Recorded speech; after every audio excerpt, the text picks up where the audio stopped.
Wow, Hyrax.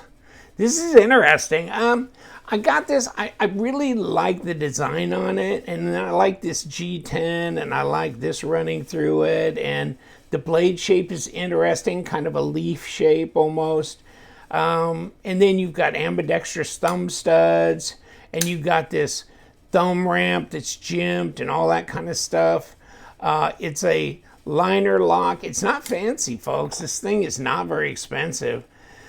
It's 9CR18, and it's the Hyrax. Okay.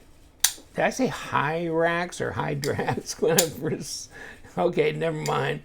Hyrax, too much Coors Light, whatever. Okay, and nice drop to it. Feels good in the hand. It's not a huge knife. Where's my little? Grab my Para 2, and I still need to clean it up. Okay, but it's smaller, yeah, than a Paramilitary 2. So is that even 3 1/4? Yeah, 3 1/4 at 85 millimeter, and then 7 5/8, something like that, 7.6, whatever, at 19.3 centimeters. So okay, it's better. It's it's bigger than a 3 and a 7. So it's a full-size EDC. You know what? That looks like a hollow grind on that sucker, doesn't it? I wonder if they say that about it. Nah, I don't know. I didn't read up on it. I just went cold on it. Let me see what we got here. Zipper pouch. Love the Sencut line. It's fun. You get a lot of value for the knife. I mean, these are user knives. You grab, you carry around, and you use, I mean, this is the fun part. And you can strop them back up, and you can sharpen them back up, and they look pretty damn good. And yeah, it says 9CR18 there on the blade.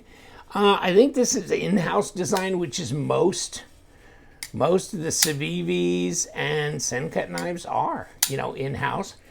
And you know what? Let me grab a little piece of paper and see what we got for sharpness. That's nice. Yeah, that is good. Oh, yeah. It's plenty sharp. That's good. I'm happy with that. So, good little user. Good little carry around. Not very heavy either. Feels fairly light. I mean, reasonable. Probably 3.8. Maybe. Nope, 4.4. Okay. 4.4 ounces at 124 grams. All right. Now, 12.2 millimeters at 0.48. So that's not bad. It's fairly slender in the hand. And let's get between here and here. And about 3 millimeter, 2.8. Okay, 0.11 of an inch. Easy to disengage this liner, and it's jimped. And your lockup is relatively substantial. It's about 30%. Boom. Nice little drop, little hydraulic drop to it. Very subdued flipper on this. And it's jimped. The liners, check them out. They're not nested. They're right there, and it looks like they're skeletonized. Let's look at both sides of this. I wonder if we got a captured pivot on this dog or not. But you got deep carry pocket clip, right-hand side to left-hand side. And that looks like number 8. Let me grab my driver. Yeah, number 8 body screws on there. And then you've got some selections here. Hold on. Where are we blade-wise as it comes in? Yeah, I can't. Okay. We're far enough down to where this could be, for a lanyard. Usually when these are the standoffs and they're that big, you know what I'm saying? Then these are usually designated for a lanyard. which is kind of strange that you got two of these little pins like that. Okay, but still, could be, could be. You know, no blade player lock rock.